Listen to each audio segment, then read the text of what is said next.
والصلاة والسلام على رسوله محمد وعلى آله وأصحابه أجمعين أما بعد السلام عليكم. Bu to'yxonaga kuyov bolani jo'ralari qatorida taklifotga ko'ra ijobat qilib kelgan mehmonlar. Mana bugunlik bir muborak kunda bir mo'min musulmon xonadonida Allohning buyrug'i, Rasulullohning sunnatlari, ulug'larimizni odatlaridan bo'lgan valimatul nikoh voqea bo'lyapti. Alloh subhanahu va taolo bu valimaga sabab bo'layotgan 2 yoshga uzoq umr, baxti, saodat, bir nikoh bilan serfarzand holatda hayot kechirishlikni Alloh nasib aylasin. Biz suhbatni boshladik. Suhbatimizni mavzusi kelishimizni sababi nikoh bo'lganligi uchun shu nikoh haqida suhbat qilamiz. Siriqchi. Siriqchi. Chaqirib qo'ying, siriq so'ragan, gaplashmay turing. Bir qaradim, ikki qaradim. G'alati bo'ladi. Necha gaplashmay turasizlar endi.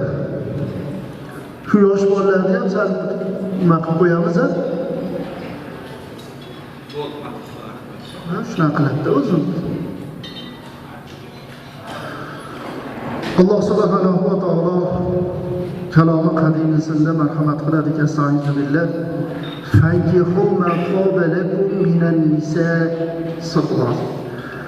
Nikohlaninglar o'zlaringiz yoqtirgan ayolga deydi. Shu yerda nikohni mana Alloh taolo amr qilyapti, buyuryapti. Endi bu nikohni buyrug'idan usuliy qoida borki, biror bir narsa ajratib olinsa, hammaga farziyatligi to'xtaydi. Nikohdan nima ajratib olindi desa, kimlargadir bu nikoh farz, kimlargadir sunnat, kimlargadir harom. O'zi bitta nikoh. Farz, sunnat, harom.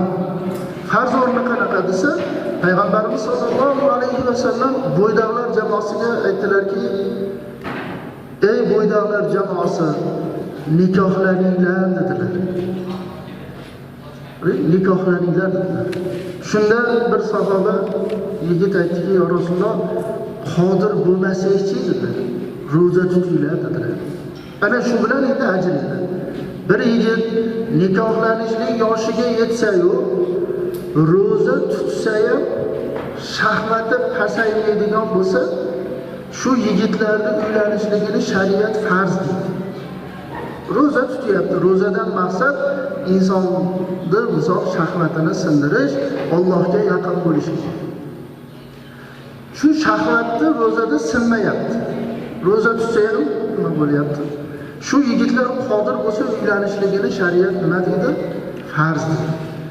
Endi bir odam, bir yigit uylanishlik yoshiga yetdi-yu, ro'za tutsa shahvati pasayyapti, ro'za tutmasa kuchayyapti. Lekin qodirligi bor. Uylansa ota-ona hamma sharoit bor. Shu yigitni shunaqa holatda uylanishligini shariat sunnat deydi. Harom o'rnicha desa, uylanishlik yoshiga yetdi-yu, surunkali kasal. Yo revmatizm 5-6 plus, yoki tuberkuloz, yoki sirroz, yoki jinni. Yoki o'sha aytilganda bir surunkali kasal. Shu yigitni shunaqa qizlarni uylanishligini shariat nima desa harom deydi. Nimaga desa, bu kasallik nikoh tufayli o'limi tezlashadi xolosda.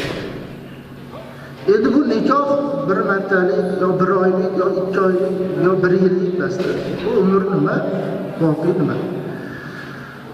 Ana shariatda qarangki, Alloh subhanahu va taolo sizni bizga nikohlaninglar deyapti-yu, ajratilib qo'yiladi. Farz, sunnat, harom o'rnida. Endi mana oyatning davomida bo'lsa, fankihu ma taba lakum, o'zlaringiz yoqtirgan deyapti. Endi shu yerda o'zi yoqtirgan degan gapga ko'chada ko'rib qolib yoki nima qilib yurib, shuni olaman deb turib olishlikmi desa yo'q. Men nima bilan deyilyapti desa, o'zi yoqtirgan deyilyapti desa, bizni urfimizda onalarni suvchilikka borishliklari. Shunda onani o'zini zimmasidagi qiyomatda o'zidan oldingi qaynalaridan qolayotgan omonatni so'rag'i bor. Siz bizni pok zurriyotni nopok ayolni qo'liga nima topshirib qo'ydingiz? deb qiyomatda so'raladi. Shuning uchun onalar nima qiladi desa, eshik so'rab surishtirib, shu omonat qiyomatda so'rag'i bor. Shu omonatni men butkul qilib topshirishim kerak deb suvchilikka yuradida, shu suvchilikka yurganda qizni o'zini ko'rdi, tutumini ko'rdi, onasini ko'rdi, sharoitini ko'rdida, shu omonatga shu loyiq ekan shu qizni endi nima uchrashuv taklif qilinadi. Shu uchrashuvda yoqtirganda aytilyapti. Shu uchrashuvda yoqtirganda. Endi mana shu uchrashuvda ham shariatimizda belgilab qo'yilganki, ko'chada uchrashadimi?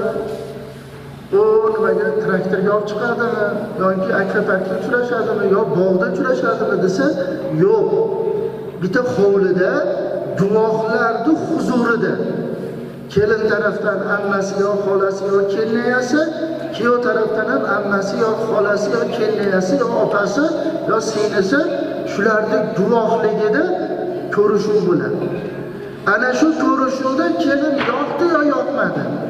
Endi qizlar bilan gaplashmagan, qizlar bilan yurmagan yigit tasodifan ro'parasidan bir nima chiqib uchrashuv bo'lsa, to'liq ko'rolmaydi ham. Endi nima qiladi? Uyga kelganda ikkilanadi. Shunda qayta yana uchrashuv qiladi. Endi shariatda nimaga guvohda oldida hovlida uchrashsin, yolg'iz uchrashsa bo'lmaydimi desa, bir yigit bir ayol bilan yolg'iz qoladigan bo'lsa, uchinchisi shayton bo'ladi deganda. Endi guvohlarda oldida nimaga bitta yolg'iz bir hovlida bo'lsa, guvohlarda oldida desa, chunki teshik ko'z degan narsa bor. Ayiqchani berib, shikalatni qo'liga ushatib qo'yib, akvaparkda aylantirib, yo traktor yo nimaga olsa, emiratga olsa, nima bo'ladi? Bu ko'z ko'rib, ertaga bir-birlariga ma'qul kelmay qolsa, boshqa yigit bilan uchrashuvga chiqsa, men bu qizga uchrashib uylanmayman. Ha, nimaga? Ha, bu ayiqcha ko'tarib, shikalat bilan u akvaparkda ko'rdim, yo bog'da ko'rdim, yo ko'chada ko'rdim, yo'q, men uylanmayman. Yoki yigit bo'lsa, bu kapalak, chiroyli gullarga qo'naveradilar, ko'ngli bo'sh, ayollarga suyuq bu.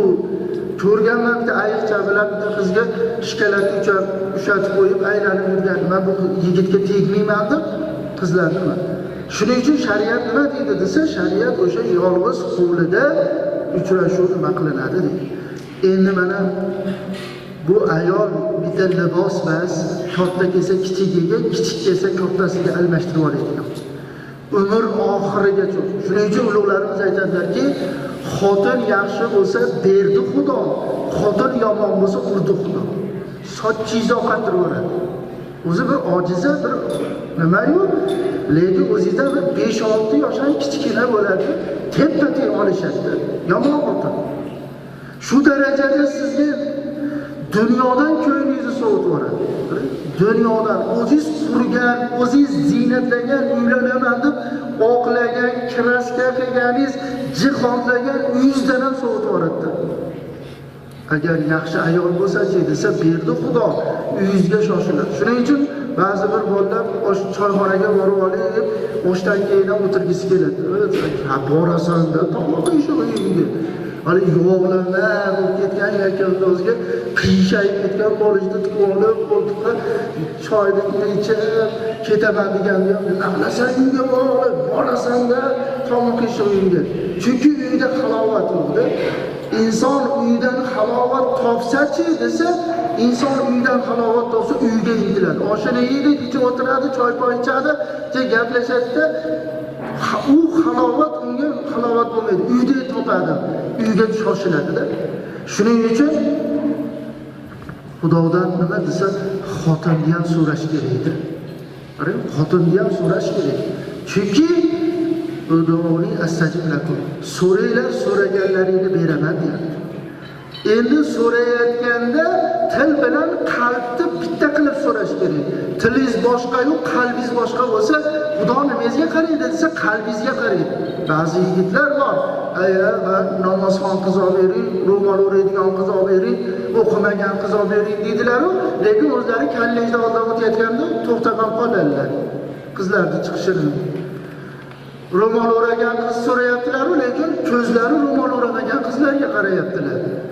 O daraxt ichiga kirib ketib qolyaptilar, barcha betiga astag'firullah, astag'firullah deb.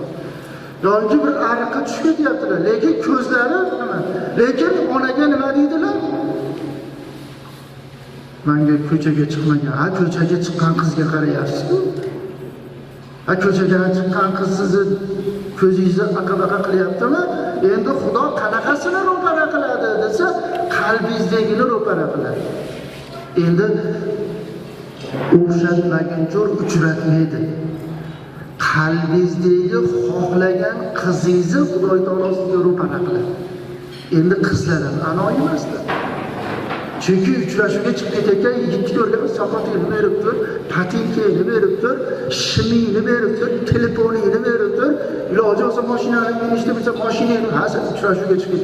Ha qiz sizga chiqadi, sodda bo'lib chiqadi deysiz. Ha u nima aytadi? Bular ro'mol o'ragan qiz oiladan kelyapti ekan, bor o ikkita qo'shnilar yoqdagi yangi kelin zo'r ro'mol o'rashdilar ekan. 3 kun kirsa, zo'r ro'mol o'rashni o'rgatib qo'yadi, chiqaveradi, ro'mol o'radi. Shuning uchun nima qilish kerak desa, til bilan qalbni bitta qilib turib, o'zi ham o'shanaqa qizga mos bo'lib turib Xudodan so'rash kerak. Mana shu yerda uylanganlar ham mana o'tiribdi. Bir 20 yil, 30 yil yashagandan keyin xotiningizga qarasangiz, xotiningiz xuddi o'zingiz bo'ladi. Chunki 3-4 ta tug'ib bo'lgan, bolalar ham katta bo'lib qolgan, maskalar ham almashib o'zini asliy narsasiga kelib qolgan. Endi qaqa qochib qutuladi. Osmonga chiqsa oyog'idan, yerga kirsa qulog'idan tushib, 4 ta bola turibdi deydi. Qaqa qochib qutuladi deydi, o'zini ko'rsatadi ayol kishi. Shu gapni men bir joyda gapirsam, bir yigit aytadi, yo shu kattaroq uylangan qora aka sizning gapingizni nima qilib xotinimni o'ylasam, xotinim xuddi o'zim deydi. Chunki men deydi, shu bog'chadan eslab maqsam deydi, kelib yechib irg'itib yuboraverdim deydi. Maktabdan kelib ham ust-boshimni yechib irg'itib yuboraverdim. Kattaroq bo'lganimda eng mani kiyimim turadigan narsa, sal chiqib turgan narsa o'sha kiyilaverardim deydi. Eshikni nimasiga bormi, qanatiga, derazani qanatigami, derazagami, qayta ro'para kelsa tashlab qo'yaman. Sizning gapingizni o'ylasam, xotinim ham xuddi shunaqa ekan. Xotinim ham kirib yechib irg'itib yuborar ekan deydi. O'xshatmaguncha uchratmaydi.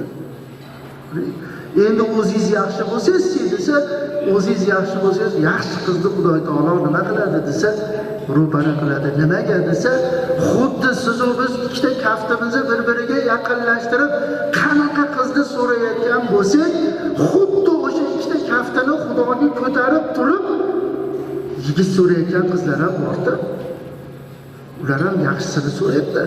Qachon qiz bilan yigitning duosi bir-biriga mos kelib qolsa, Alloh taolo nima qiladi desa, sababini chiqarib qo'yapti. Falon joyda qiz bor ekan, meni qaynisinglim edi, falon joyda qo'shni ekan, falon qiston deb turib, borsa shunday yuz-yuzga bo'lib to'y bo'lib ketaveradi. Agar duolar bir-biriga o'xshab muvofiq kelmasa-chi desa, o'qtaraverasiz.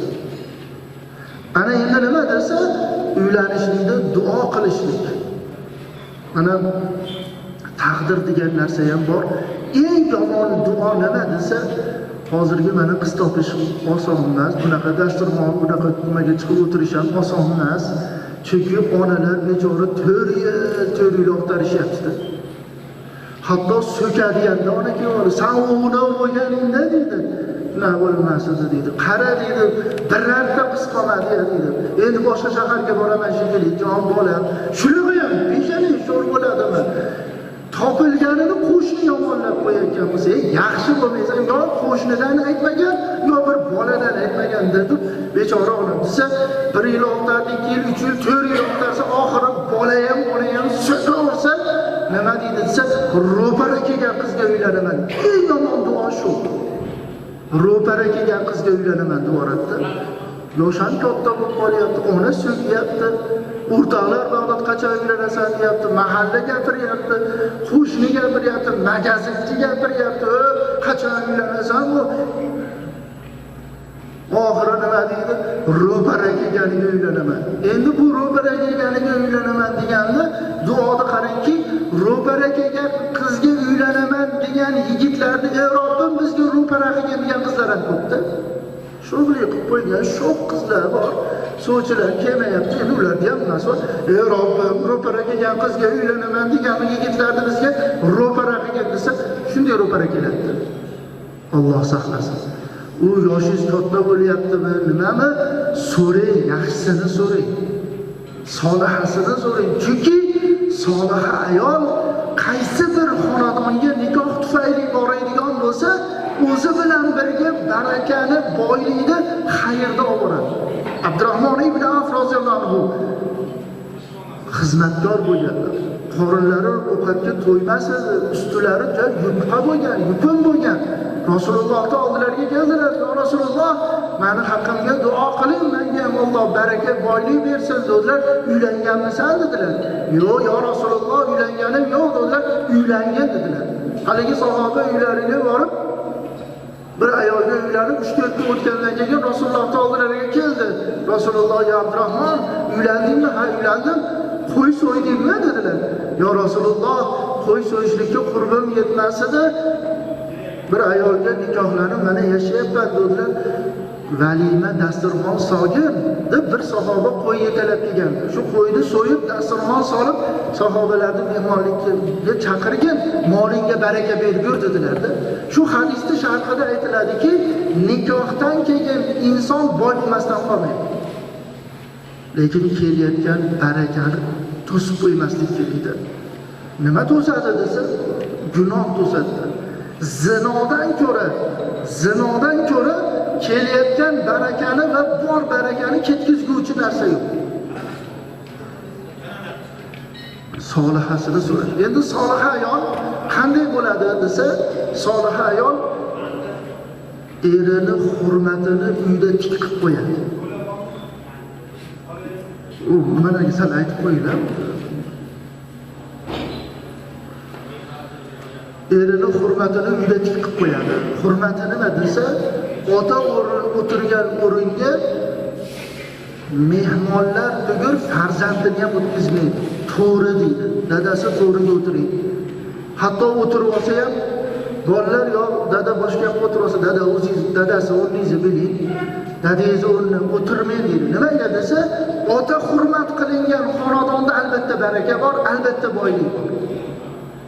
Deb nima qilsam, ustozlardan birlari aytlarki, otani o'tirgan o'rni emas, otani o'tirgan to'shagiga ham o'tkazdirmaydigan solih ayollar bor. Qarang, otani o'tirgan to'shagiga ham o'tkazdirmaydi dedilar. Solih ayol debdilar, erini payabzalini, farzandlarini payabzallariga aralashtirib yubormaydi dedilar. Qaysi xonadonda shunaqa bo'lyapti deydi.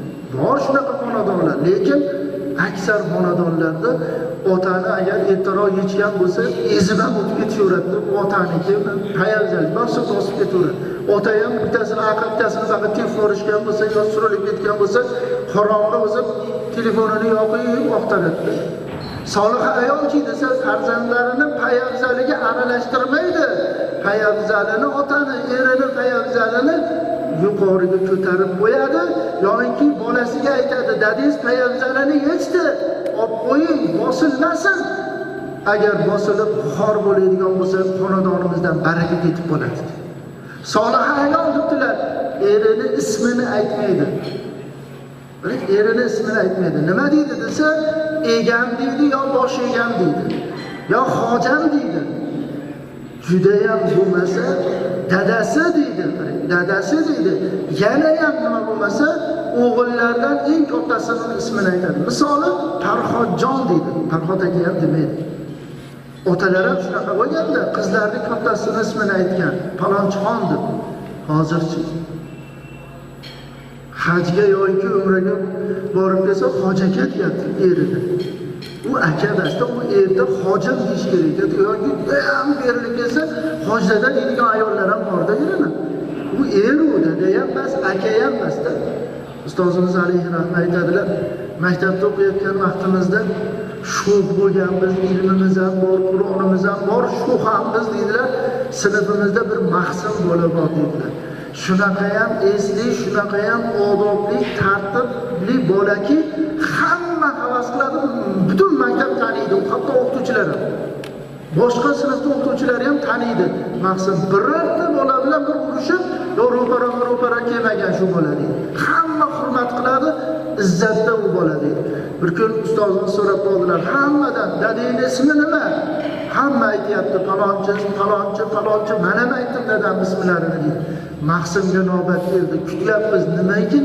Chunki Maqsimning o'zining ismi juda ham jimjimador, juda ham go'zal ismda. Dadasiga shunaqa bo'lsa kerak deb hammamiz qarab tursak, dadamiz turdida o'rnidan dadam ismlarini bilmayman debdi. Dadam bormi? Alhamdulillah, otam qiblagohim hayot. Nimaga bilmaysan? Bizgida dadam otlari aytilmaydi. Bo'lmasa ertaga bilib kel, xo'p. Ertasiga hammamiz kutyapmiz. Ustozimiz ham kutayotgan ekanlar, kelib o'tirdik-ku, ustozimiz kelib salom alaydan keyin, "Maqsim, ha, bilib keldingizmi?" "Ha, bilib keldim." "Ayting." Onam aytdilar, "Aytib bormayman" deb. "O'zingiz o'qib olayotgansiz" deb cho'ntakdan qog'oz olib berdi deydi. "O'qib beravering" dedi, "Aytmayman" dedilar, agar majburlasalar ham.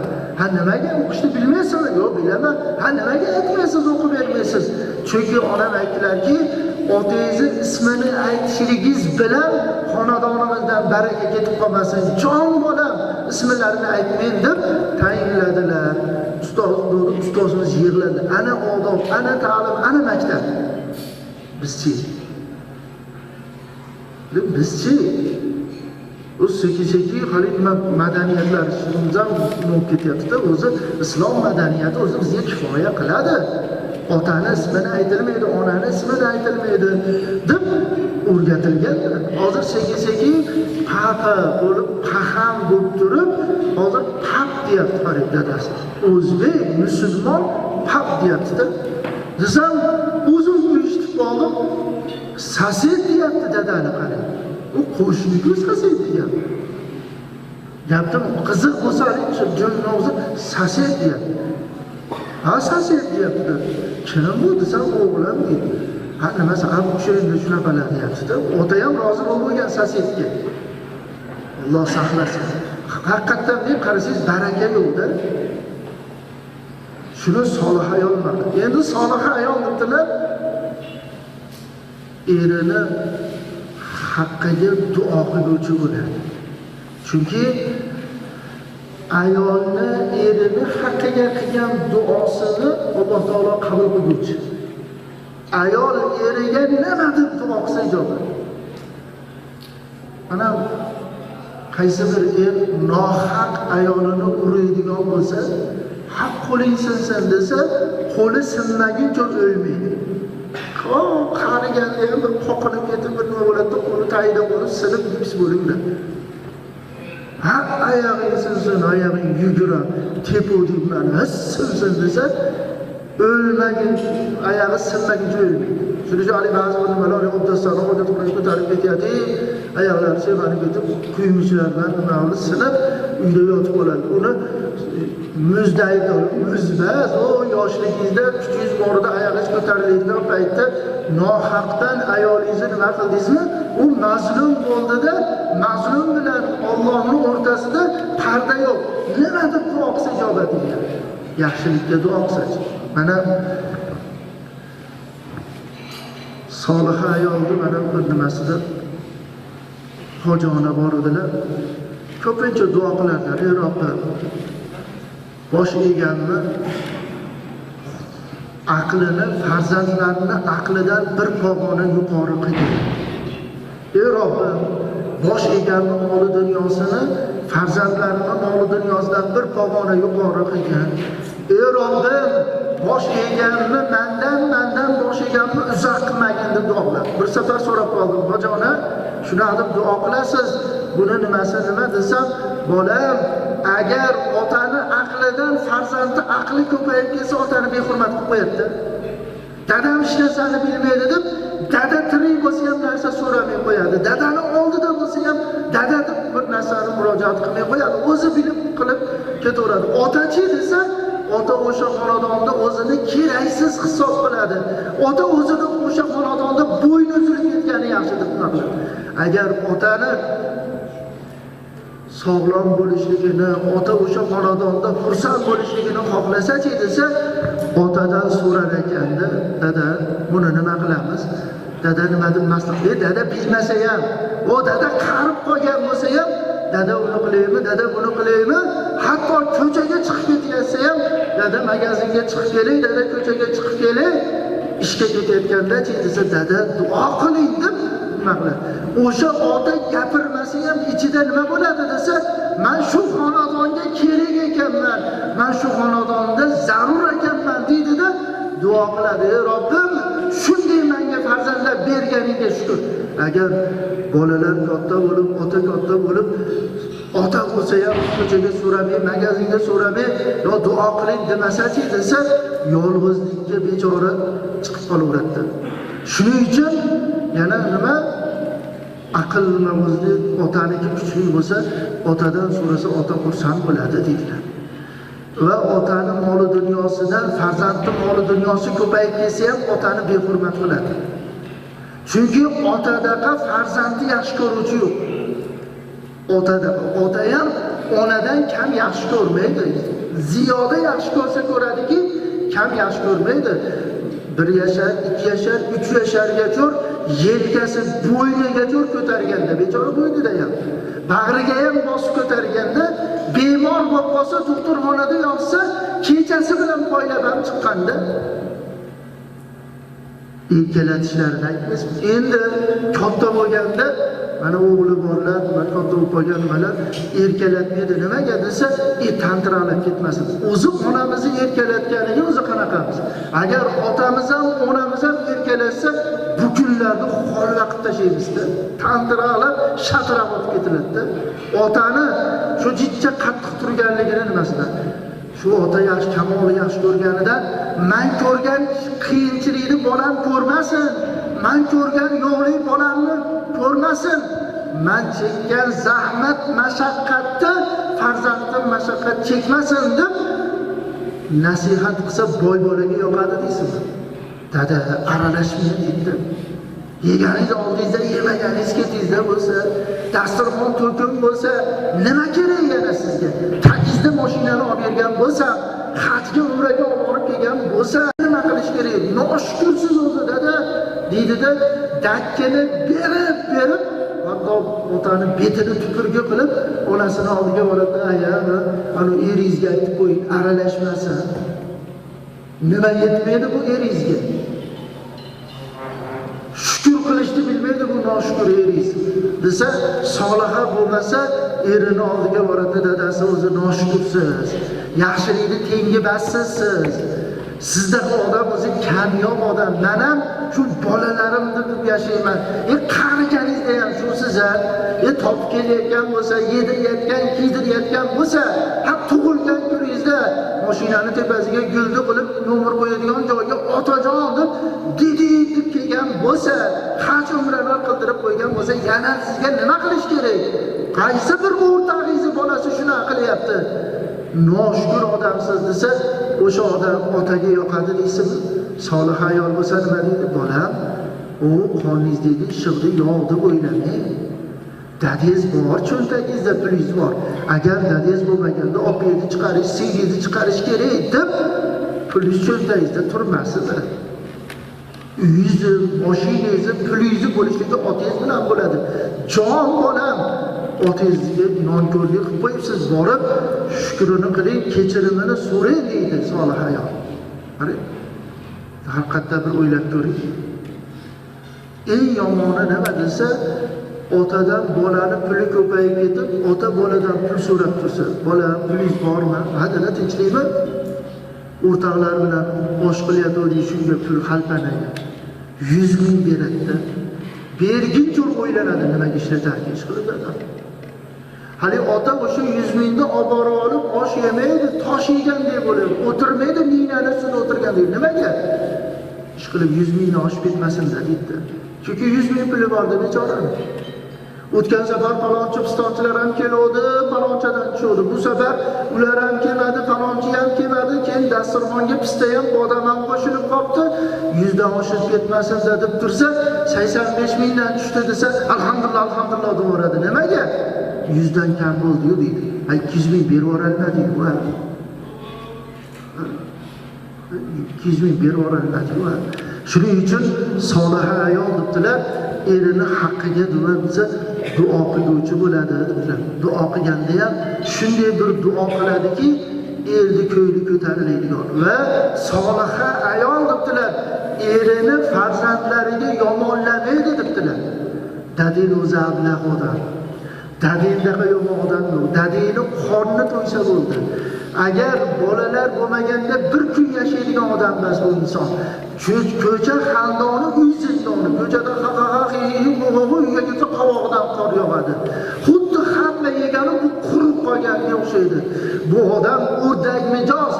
O'rdakka gulyoqni suv bossa hech narsa bo'lmaganidek, to'pig'idan bo'lmaganidek, bu insonga ham xuddi shunaqa deb yomonlamaydi solih ayollar. Balki maqtaydi dadalaringni qaranglar. Dadalaring qarib qoldi. Sizlarni o'qimishlik qilaman, hunarmand qilaman, nonini butun qilaman deb bitta joniga bechora kechasini, kunduzi demay ishlagan bechora. Issiqda qo'llari qavarib ketsa ham, sovuqda oyoq qo'li muzlab qolsa ham, o'zi kiymasa ham sizlarni kiygizganda shu otalaring. Endi katta bo'lganda nima qilib qo'yapsan bolam? Otangni kiygan libosini qara. Dadil aytardi, dadi ayasi bolasini o'qitayotgan otani cho'ntagida pul turmasa ekan desa, aytardim dadasi, hali o'qitib olavering, bolangiz noni butun bo'lib olaversin, cho'ntagingiz pulga to'ladi, jaraq-jaraq bo'ladi deb aytgan edim. O'qimishli bo'ldingiz, hunarmand bo'ldingiz, noningiz butun bo'ldi-yu, otangizga nima qildingiz o'zi? Haqiqatda o'qib olish oson emas. Otamizni puliga o'qiymiz-da. Dada yo'l kira bering, dada abed pul bering, dada kontraktimni to'lab qo'ying, dada ustuvosh olib bering, dada palon olib bering, dada piston olib bering. U pul qayerdan kelgan? Dadada qilib berish kerak, iloji yo'q. Lekin berayotganda ichidan nima o'tuvdi-ki-da? O'qimishli bo'lib, hunarmand bo'lib, noni butun bo'lib, o jaraq pul ushlaganimizda dadamizni o'ylayapmizmi? Kim o'ylaydi? O'zimiz qo'ydik-ku, o'zimiz hunarmand bo'ldik-ku, o'zimiz topyapmiz-ku. Solih ayol eslatib turar ekan-da shuni. Dadalaring kecha yig'latdi-da, nimadir ekan. Ya nimaga, nima bo'ldi? Kapanim to'liq bo'ldi. Neydi, angishoniydi, sovuniydi, yuvichini puli, qabristonni puli. O'limtigim deb durraga tegib, kapanim to'liq bo'ldi, o'limtigim dedi.